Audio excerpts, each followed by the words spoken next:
Bueno, y tenemos un ministro que todos los viernes promete que no va a devaluar. ¿Y qué siente uno cuando un ministro dice que no va a devaluar? ¿Cómo está, Alfredo Zayat? Bien, muy bien, Roberto, ¿cómo andás?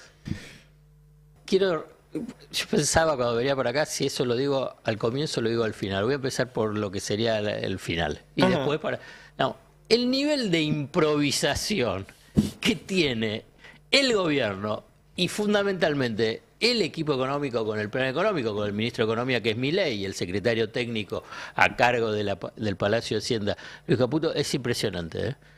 No lo vi nunca. Digamos. Fíjate que ahora nos enteramos, pero pasó como si nada, ¿eh? Que este plan tiene 3 etapas. ¿Cuándo lo dijeron? Nunca. Yo creo que lo pensaron 15 minutos antes de hacer la conferencia de prensa. Claro, porque tenían que ver Tenían que justificar por qué estaban un viernes ahí, ¿no? No, y enfrentar una situación Todavía no me explicaron crítica. lo de los bancos, cómo van a hacer con los bancos. No. Ahora voy a apuntar eso. Pero hay una situación muy crítica. Digamos, se reunieron el jueves. Estuvieron el jueves 3 horas y media, Milei, Caputo y Bausili. En el momento que se estaba aprobando la ley bases. Frente al tema de la ley bases, que es lo que todos estaban esperando en las semanas previas. Se aprueba la ley base, optimismo en el mercado. La cuestión es que no hubo ese, entre comillas, optimismo en el mercado y lo que tenías es, en junio, pérdidas de reservas, cuando no tenían que perder reservas. Después Bausili hizo, digamos, malabarismo, diciendo el cambio de la estacionalidad, que pasó de de junio a mayo, y Brasil, digamos, una cantidad de zarazas, más al hueso, decís mentiras, digamos, que es impactante. Entonces tenés en junio pérdida de reservas, presiones muy fuertes sobre el tipo de cambio y el riesgo país no baja. O sea que los bonos no están bajando.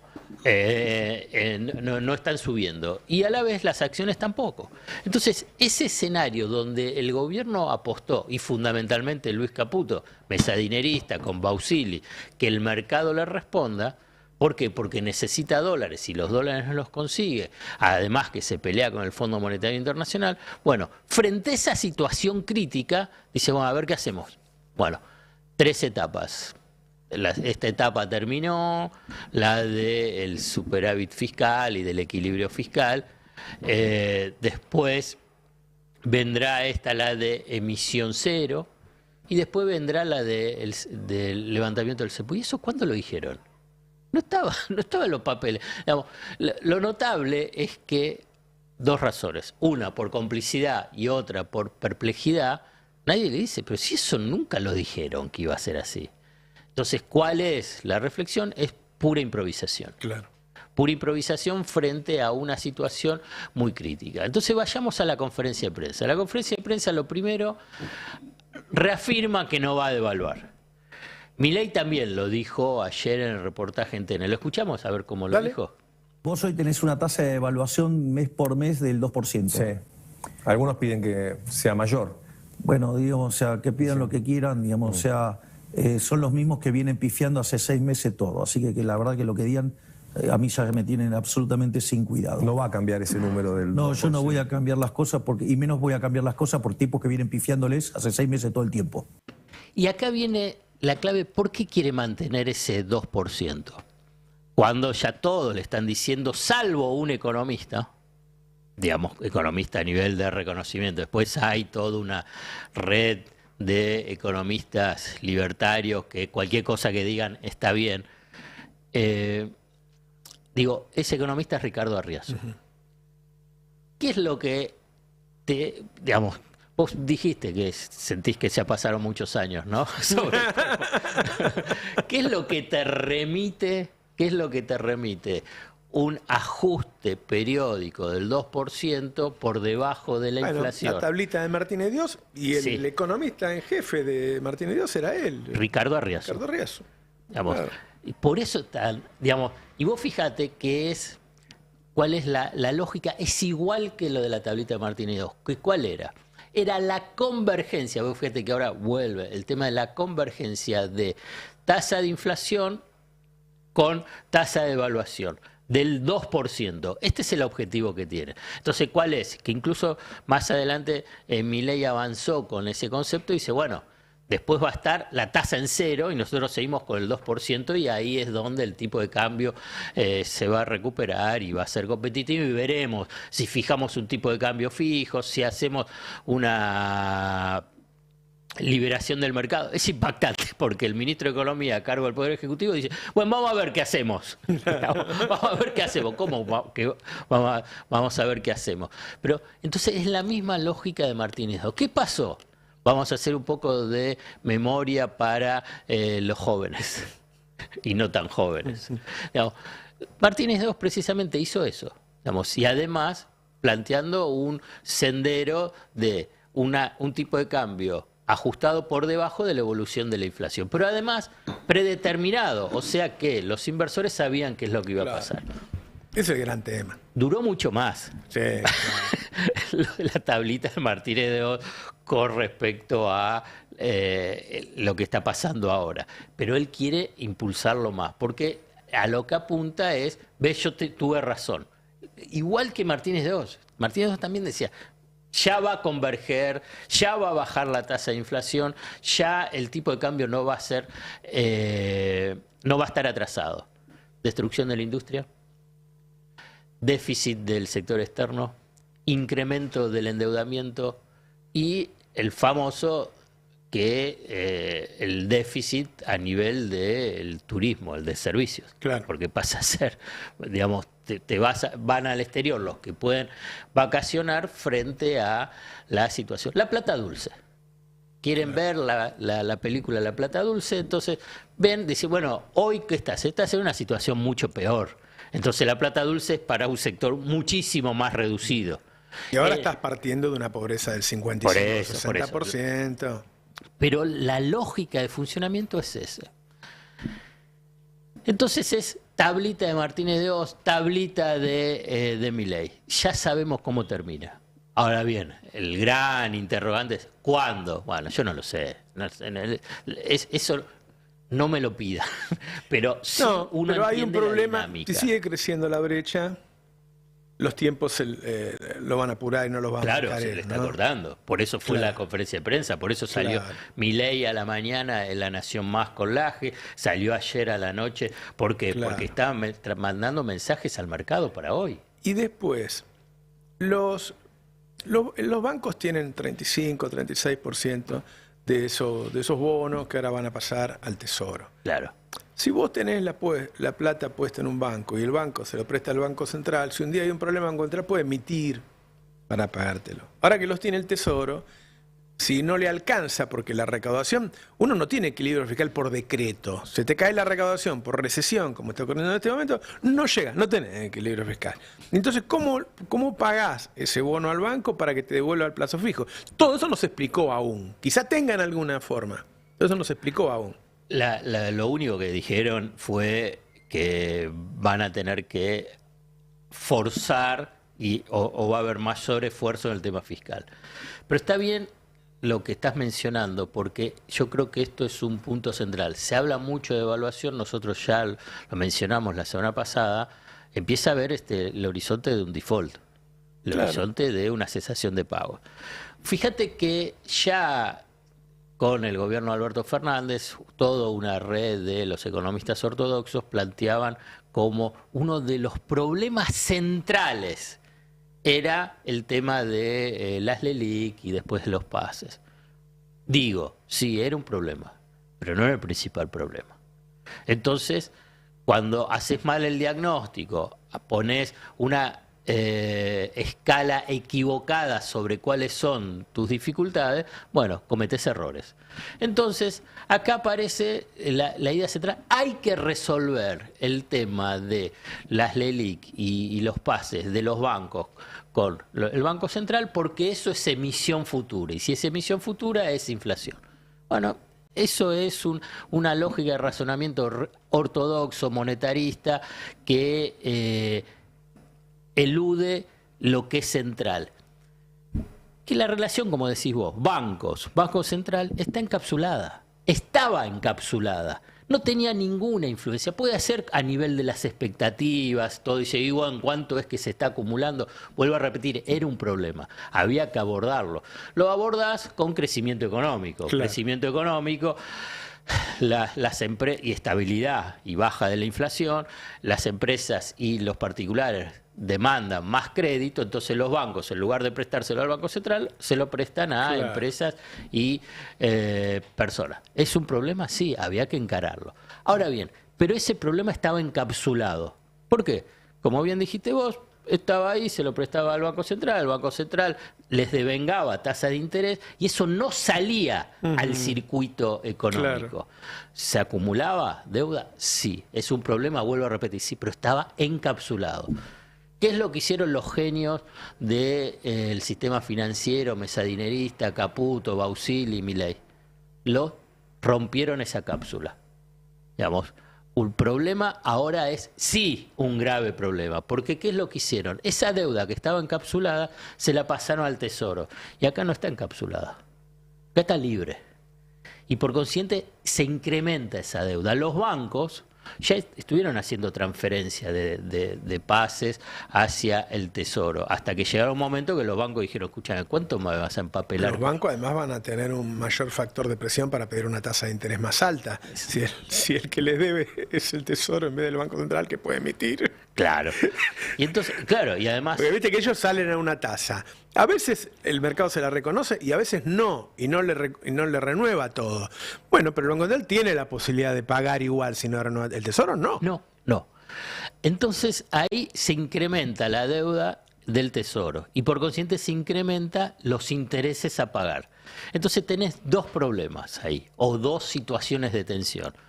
Los vencimientos, en cada momento de vencimiento, porque son a cortísimo plazo, se genera una tensión. ¿Y cuánto se va a renovar? Y si no se renueva todo, ese dinero que queda excedente, ¿hacia dónde va? Y entonces, ¿cómo querés liberar el mercado de cambio? Que sería esa tercera etapa. Bueno, y el segundo es que, como bien decís vos, los bancos van a decir, bueno, la verdad que el riesgo ahora es mayor. La tasa de interés tiene que ser más alta. Claro. Y una tasa de interés más alta con respecto a la inflación, porque yo tengo que pagar con eso los plazos fijos de la gente. Y entonces, esos intereses... Pero además como ese cuasi fiscal ahora es como fiscal, Claro. va a tener que hacer mayor ajuste. Ahí va. Entonces tienen que hacer mayor ajuste. ¿Más ajuste del ajuste que están haciendo? Y sí. ¿En qué? Porque ahora después van a decir, bueno, ¿en qué? ¿En qué? Digamos, ya para la obra pública, dejaron de pagar, recordemos, o mejor dicho, informemos, Camesa dejó de pagarle a las eléctricas. Abril, mayo y junio debe. O sea, ¿te acordás que había una deuda? Le dieron un bono, dijeron, bueno, ahora a partir de ahora Ese regularizamos. fue una especie de default ya. Sí, fue default. Claro. Fue default. Tiene una deuda, no le pagás, si se la das en un bono al 2038, es un Claro. default. Entonces se incrementa la presión sobre las cuentas fiscales.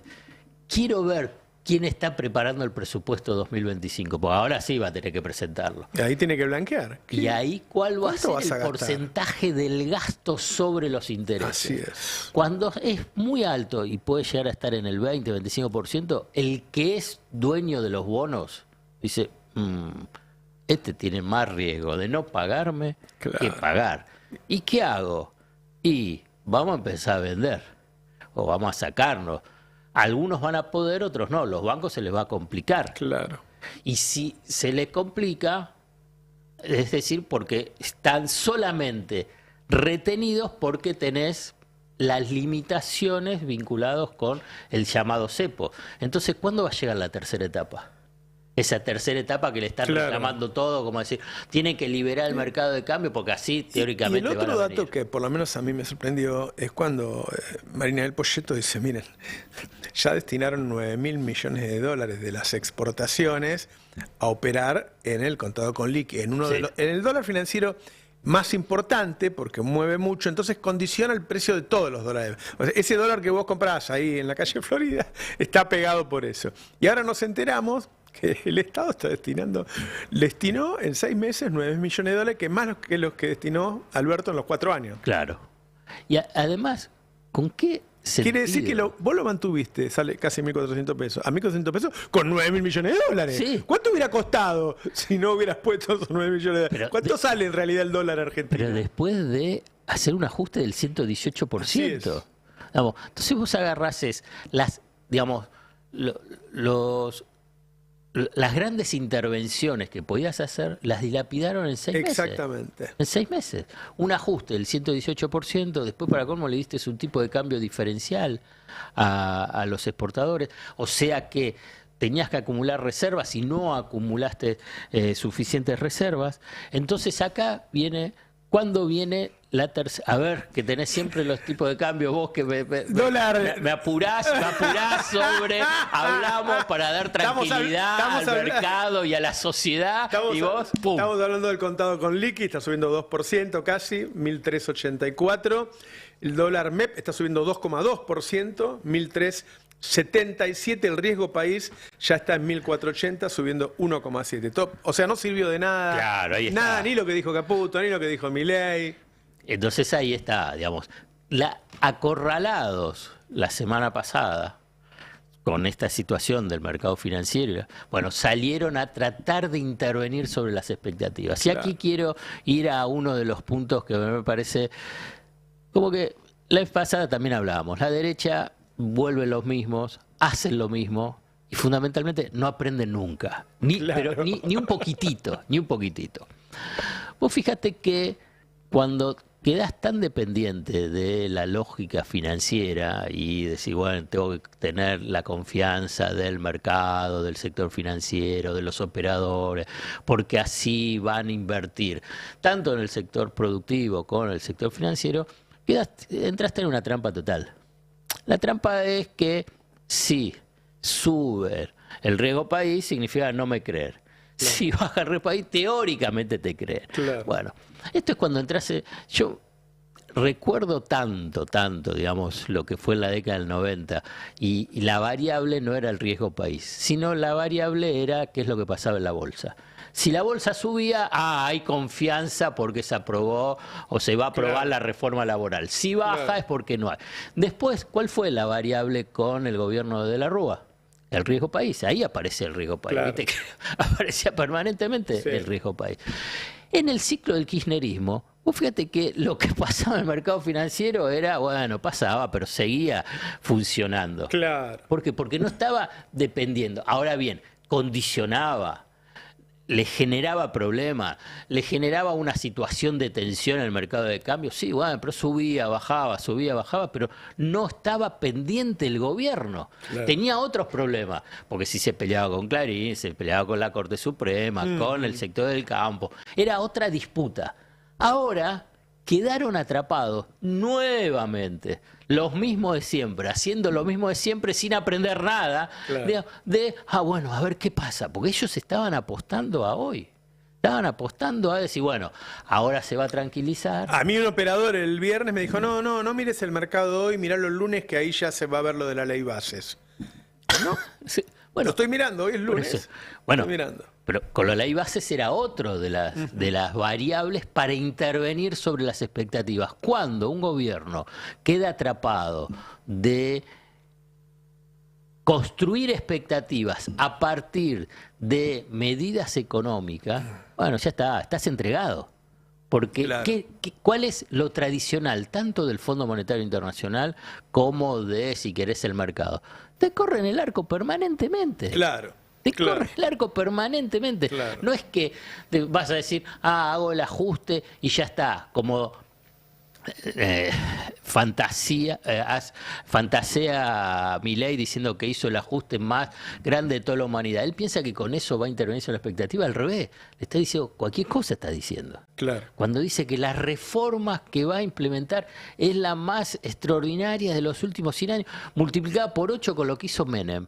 Entonces lo miran, ya a esta altura. Al principio dice, bueno, es un personaje, claro. Es el friki que, bueno, al menos lo tenemos y conseguimos aprobar RIGI y las modificaciones en el capítulo energía. Hace bastante lo mencionábamos, este domingo lo escribí porque estuve estudiándolo, es otro escándalo, pero de un nivel extraordinario. Esto sí, también lo mencionaste vos en más de una oportunidad.